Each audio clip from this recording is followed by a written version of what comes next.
Are you tired of hearing mental health from a superficial view and want to hear about realistic views? Well, you come to the right place, a space where healing is central, but also normalized. Your hosts, Danica and Myra, who are in the mental health field, will explore topics that help promote healing in your everyday life. Through our podcast, you will get the real and the work to focus on your healing. Welcome to Black Women Healing Podcast.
Welcome back to Black Women Healing Pod. As you can hear, I'm everywhere because it's kind of what everything is going on right now. It seems a little everywhere, but we're going to continue with our guests because we think that these topics are really important and we want to stay connected with you all. So today's guest is Shequila Hamilton. And before we go over her bio, Myra's going to start with the question, a discussion question. Okay. So my discussion question is, what is something that you absolutely have to do, like it's a chore, but you hate doing it, and why? Ooh. My first instinct on that is to go to work. That's what, like, my absolute chore, yeah. In the morning when my alarm clock goes off and it's like, I gotta get up and leave my house to go make some money. I'm just like, that's ghetto. I hate it here. Yeah. Shoot, I can agree. I think sometimes people be like, well, you do what you love to do, you like it, but it's still, like you said, it's ghetto. Nobody, like, want to have to do it to survive, literally. Exactly. It's like, it's different when it's a choice, but my biggest thing too is, if I could work from my bed or from my house, that's different. But when I got to get up and get dressed and drive 30 minutes, like, that's extra. I don't want to do all of that now. Now I'm not really interested. Yeah. What about you, Myra? This is a hard question. I don't even know why I asked this. I think anything that has to do with adulting, I feel like I hate doing. So I'm just like, I don't like this hood. Like, this is horrible. Yeah. I'm trying to think in particular. I don't know. I agree. The paying bills thing is out for me. It's out. It just seems like another bill keep getting added, and I just can't. I just can't. But it's something we have to do. So, which is actually interesting that we're all talking about, finances and like working, because that's for sure the topic for today. So today we'll be discussing Black women in financial healing with Shequila Hamilton, and I'm gonna go ahead and introduce her officially. So Shequila Mariah is a wealth specialist and credit score improvement master. Born and raised in the small town of, you might get mad at me if I butcher this, Thibodeau. Oh, Louisiana. Shequila is the middle child of 3 and was born with the will to win and a heart to help. A graduate of Louisiana State University, she went on to pursue a career dedicated to educating the community on the importance of understanding credit and the tricks of the trade to generational wealth building.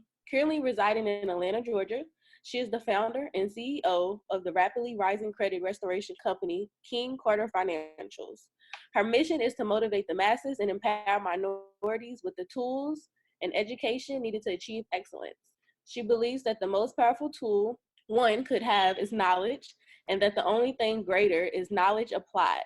She is also a published author, board certified credit restoration master, wealth specialist, motivational speaker, financial consultant, investor, serial entrepreneur, and change agent. Her motto is simple. Through it all that one needs to succeed in life are 3 things: God, goals, grind. Yes, bye. Oh. That, it's a lot going on, and I think you just sound like you are doing it. So can you tell us a little bit more about Shequila, you, and how'd you become interested in the overall finances? Whew, Shequila is a lot to unpack. So, but yeah, I'm born and raised from Thibodeau, middle child of 3. So, those who are middle children, you already know that already, I think, breeds us with a little bit more of a fight than the average. I became interested in finances based off of my own struggle. I worked 2 jobs during my time at LSU, trying to pay my way through college. I would work retail at night, and I was waiting tables in the morning and in between classes and everything else. And so it was like having to do that and then be full-time in school and try to still breathe. You just kind of feel like there's got to be more to life than this. There's got to be more. I wasn't born to wake up and spend all day on my feet, ripping and running around just to survive. But it was I was always aware of my financial circumstances, but I was always also a firm believer that my current situation is not my final destination. So because I'm going through it now, that's not my forever. And so it's just we see people with the big houses and the nice cars and 6-car garage and all those other things, and they had to do something to get there. And I always wanted to be there, so I just had to revert and figure out what are those steps to get there. And once I started doing my research and teaching myself, then it was almost like I had the Krabby Patty secret formula. And it was this is how they did it, right? This is where they put their focus at. This is where they put their funds at. And it was well, why nobody taught me this in high school or even in college? Why do we not know this information? And so that was immediately I felt like I got to be able to share this. I'm fixing my own credit, and it's I need to be able to help other people, or at least teach them how to do it themselves, or investing basics and things like that. It was just because I didn't know, and the fact that I had to go to Google University, and and the YouTube Academy, I had to graduate from those. It was nah, there got to be an easier way for me to get this information out to other people. Absolutely, yes. So how did you hear about Black Women Healing Pod, and what prompted you to want to be a guest? Oh, well, I'm on podcasts all the time in terms of listening to them. I am a firm believer of what you feed your mind, right? So I came across the Black Women Healing Pod simply by searching channels on my Apple podcast app, just going through different things and listening. I like to get the up and coming ones because or even some of the big ones, just to get different perspectives on things. And I started listening to the first few episodes, and I just love what y'all stood for in terms of understanding the African-American female experience and how to navigate it in a healthy and positive manner. And y'all had a lot of great talking points, and one that I felt the reason why I reached out to be a speaker was I feel like one negative that we don't talk about enough sometimes is finances and how that impacts us emotionally and everything else, and how sometimes we have to heal financially. Yeah, most definitely. Are there any other podcasts that you listen to regarding finances that you would suggest for our listeners? Oh, I can go on forever. Top 3. I love Bigger Pockets because I'm very interested in real estate, and I think that's one of the fastest ways and the most prominent ways to build wealth and to stack money. So I love Bigger Pockets. Millionaire's Mindset. I listen to Dave Ramsey. I like some of his principles. I'm not a diehard Dave Ramsey fan, but I like some of his principles. So I got it's a long list. Yeah. That's good. But it's like the FI guys and stuff like that. So yeah. Yeah. Okay. I'm just glad. I'm so glad that you listen to our podcast. Like, my heart smiles anytime I hear anybody like listens to it. But the fact that you found it just like on a general search, that makes me even more like, okay, I wonder if other people are just able to find it, not through like our social media links or any stuff like that. So that is huge, and I'm so glad you like it, and I'm so glad you're here on this topic today. Sorry, I just had to say that. Go ahead, Myra. Today we'll be focusing on financial healing. So we've been hearing a lot of folks talk about what it means to be financially free. What would you say that even means? So I can't necessarily define financially free, and that's just me personally, because I think that freedom itself is it's defined by each individual, right? Mm-hmm. So what you deem as free, I may see differently. Mm-hmm. And the same thing is financial. Some people may feel like financially free to them is a 6-car garage, an 8-bedroom house with 4.5 baths. You got a pool in the back, girl. You got somebody come cut your lawn for you twice a week, like things like. Somebody else might feel like that's excessive. Like, they don't want all of that. They just want enough to where they work they 40 hours because they enjoy their job. They want to be able to get off and take their kids to the park or be at functions on the weekends and not have to worry about getting somebody to cover their shift. And so for them, if they could just have something that provides that for them, and they got a healthy savings account, a nice 401k, and their home is, paid off, or they're making it, they're happy and they're free because they have their time freedom. So I think it just depends from person to person on what freedom is to you and what your personal wants are. Yeah, most definitely. Yeah, and I think that I know for sure it helps with me, because I hear it a lot where people are like, yeah, working on financial freedom, and I'm like, what is that? Like, like, what does that mean? But now you kind of breaking it down, like you're saying, it's subjective. It's for that person, so it can mean what that person wants it to mean, really. Can you name the top 3 reasons that you think Black women struggle with money management? Ooh, yes. So what I think are the top 3 reasons that Black women struggle with money management is usually generational practices that are passed down, keeping up with the Kardashians, and then buying love, right? So a lot of what we know to do, our habits and how we cook, how we spend, how we live, come from what we saw our parents do. And they learn from what they saw their parents do. So it's just basically, like I said, the generational practices. Like, we watched our mom maybe struggle in certain ways, or she would put money in the shoebox. Grandmama put money in the shoebox under her bed. She didn't trust the banks, and it's things like that. And it's like, even if you don't trust the banks, there are other ways that you can put your money aside that would help that money grow, invested in different ways, but they didn't trust the markets. So it's just, we don't necessarily know why they did it. We just know what my mama did it this way. She did it that way, so I do it that way too. I said keeping up with the Kardashians, because a lot of times, especially, it's 2020 and we in the social media era hard. So we watching what everybody online has, how they spending, what they eating, what they wearing. Everybody has Michael Kors, Gucci. They going out on the weekends, taking these cruises. The prices have dropped severely now, but everybody's always overseas. But what they fail to tell you is that they may be living on government assistance, right? So, it's easy for you to travel when you pay $50 a month in rent, right? As opposed to somebody else who pays $9.50, and we trying to wonder why we miserable now because we comparing our lives. And so it's like, okay, well, I got to dip into my savings to try to keep up with this person or make myself look like I'm living, and we don't have the full story. Exactly.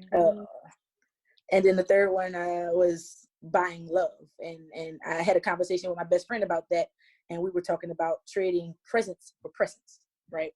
So I'm going to buy you things in order for you to stay in my life. I'm going to, if I get him this new watch or these J's that just came out and things like that, he'll love me more. And sometimes we equate material things and spending money to affection. And that's not necessary. That's not what real love is.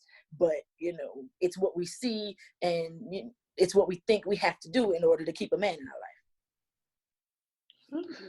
Those are all super strong, like, things that I can think of that I know of Black women around me who most definitely struggle with money management because of these things you just kind of named. I think the one right now that's most relevant that I can think of is for sure like the keeping up with the Kardashians piece.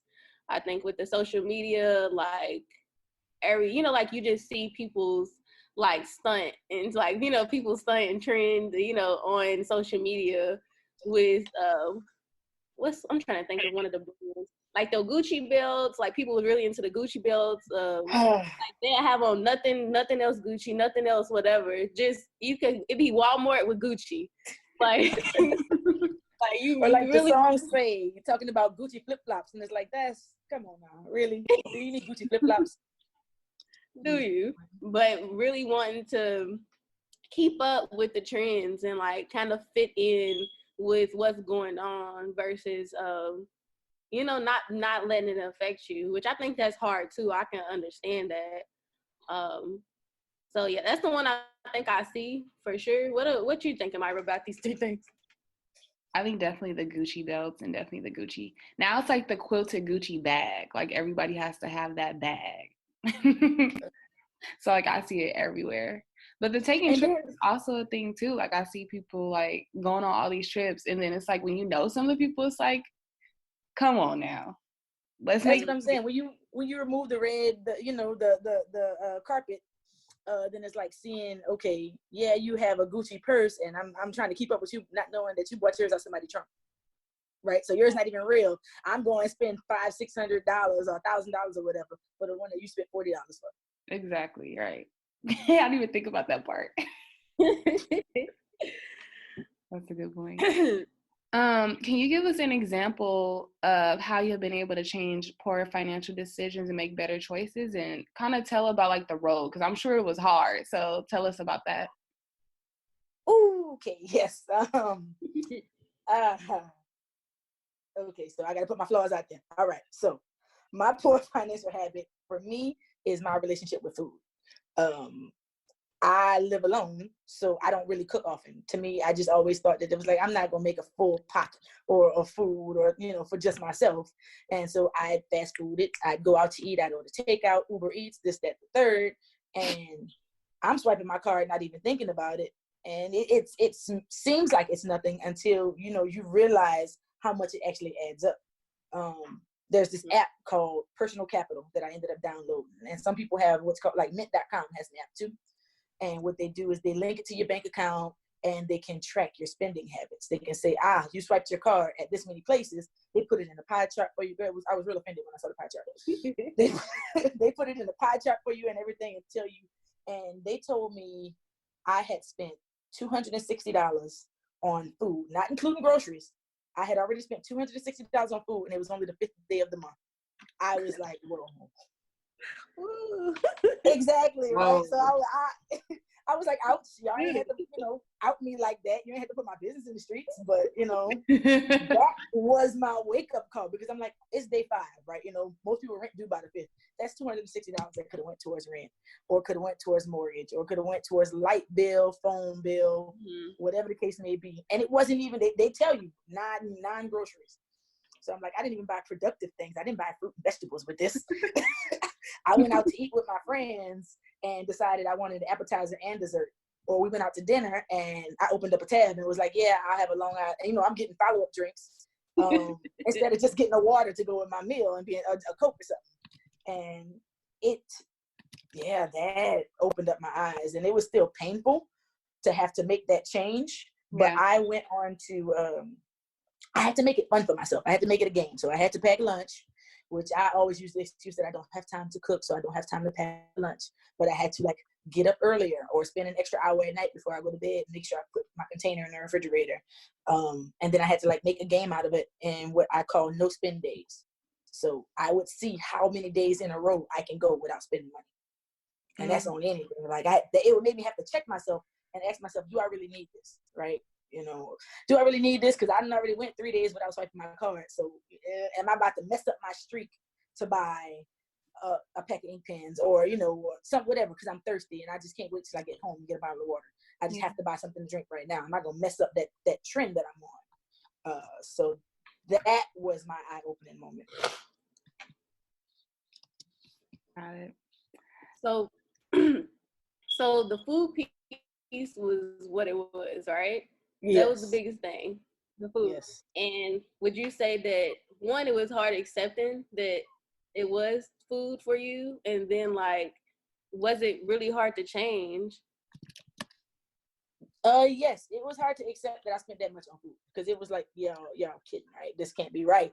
I'm re-looking at the calculations and I'm going, no, that's me. Like, I'm scrolling through my Capital One app, like, yeah, that was me. I did that one. And so it's like, okay. Then I had to reevaluate my relationship, not just financially with food, but emotionally and mentally and things like that. Like, why am I snacking so much? Why do I feel the need to spend so much on this, that, the third? Am I eating because I'm bored? Am I eating because I'm stressed out? Am I eating because, I'm just looking for something to do, or I just need something in the background. I'm watching TV, but I need to have some chips to watch TV, because if not, then what is life? Like, so I had to, it had to dig deeper. And that's usually the case with, like, most of our financial flaws that we have are usually tied to something emotional. Yep.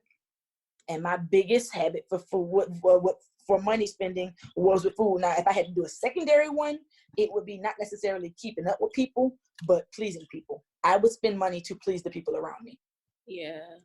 I was buying stuff for friends or family members because they wanted it or needed or showed an interest in it. It was like, oh, don't worry, girl, I got you.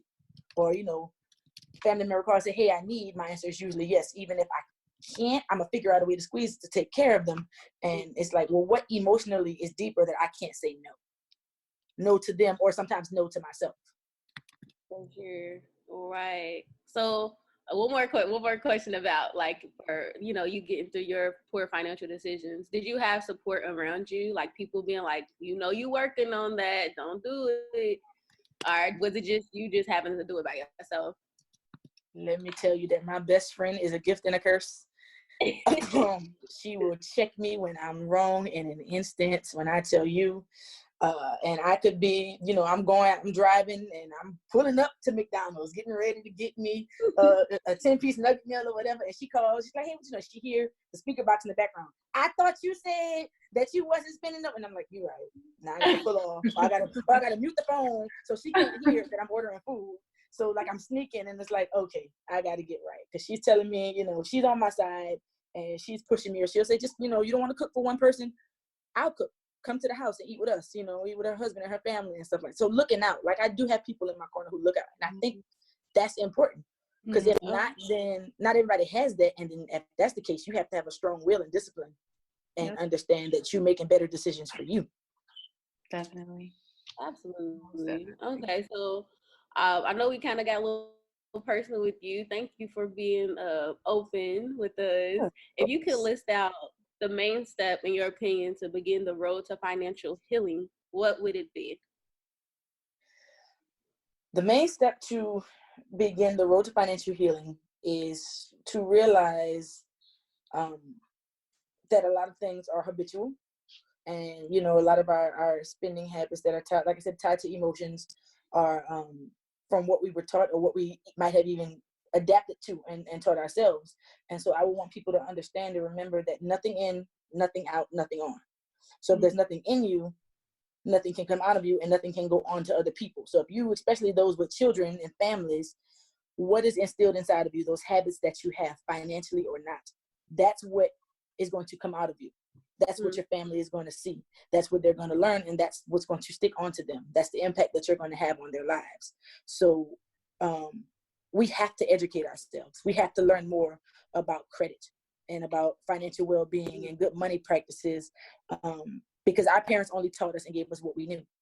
And since we're in now the position to pass on information, we need to take it upon ourselves to absorb as much of that good information and not just scroll and watch Shade Room and all of those other things. But YouTube and Google are the number one and the number two platforms, search engines in the world, and they're free.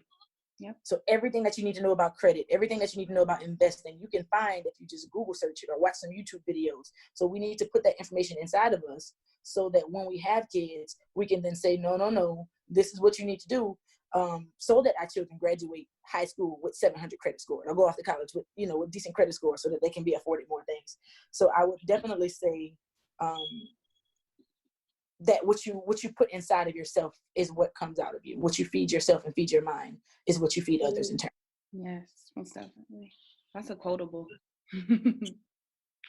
So we usually like to wrap up our episodes with like takeaways for our listeners. Do you have any takeaways for our listeners or any homework for them? Homework, yes.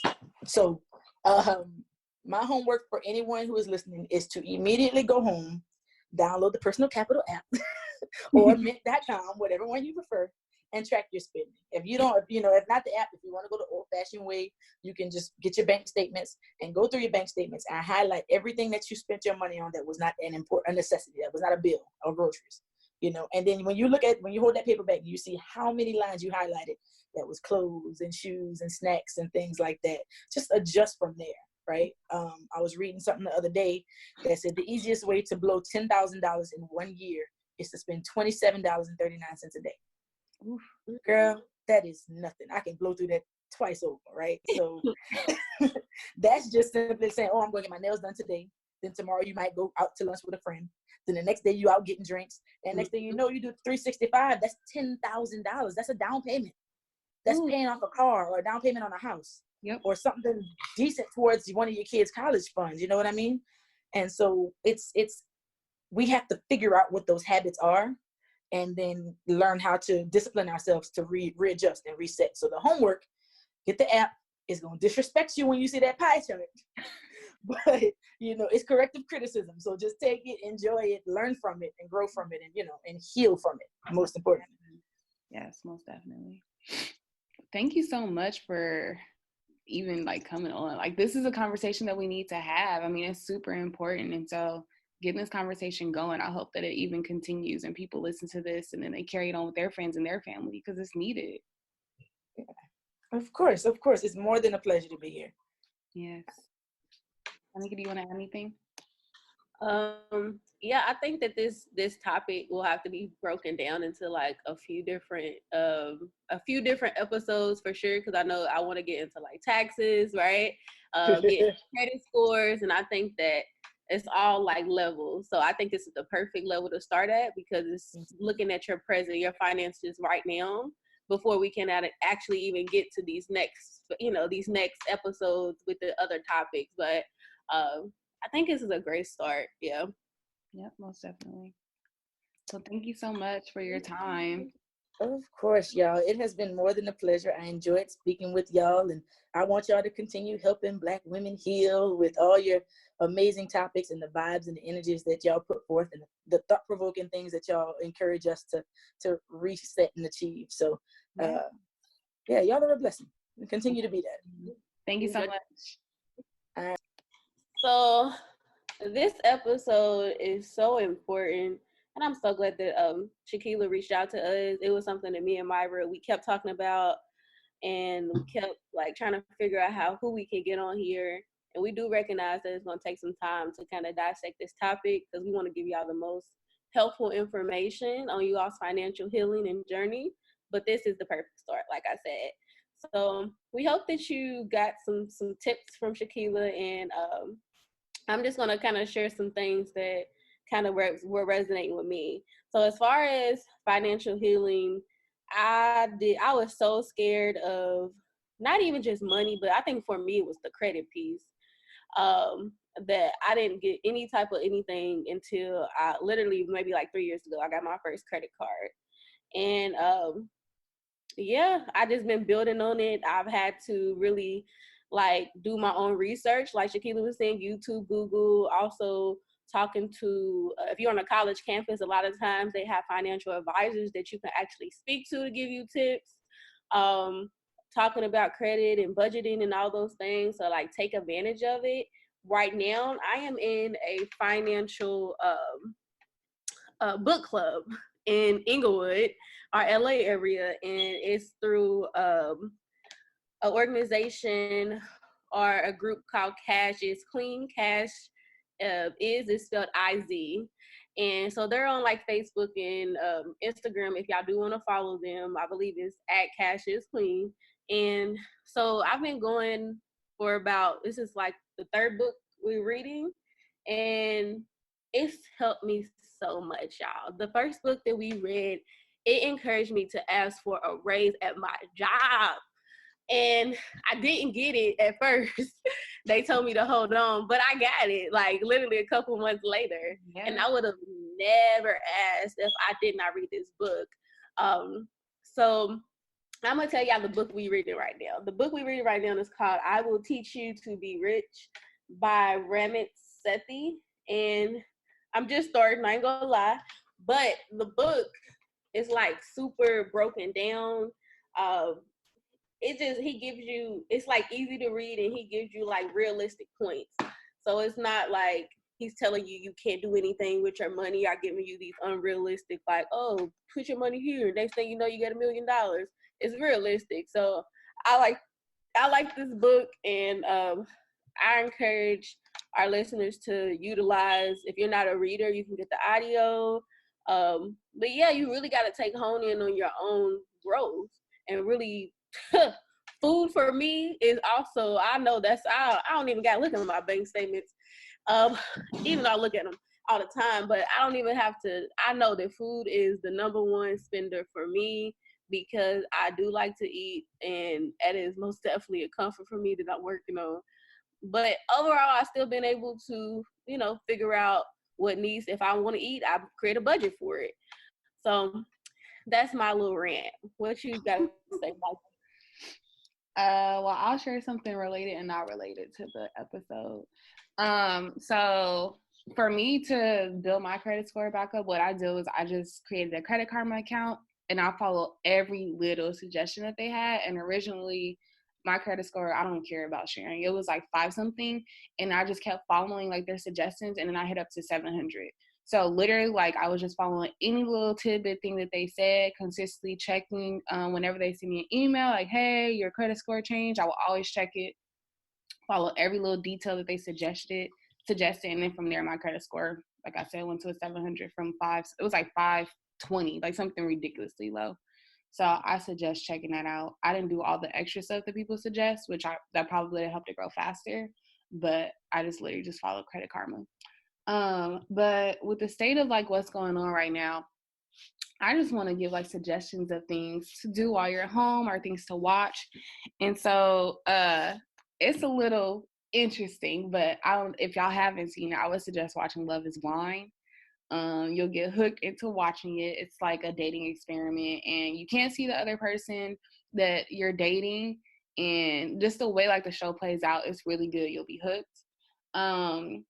I've been looking for some other stuff to watch. I've been watching On My Block, even though it's a kid's show, whatever, I watch it.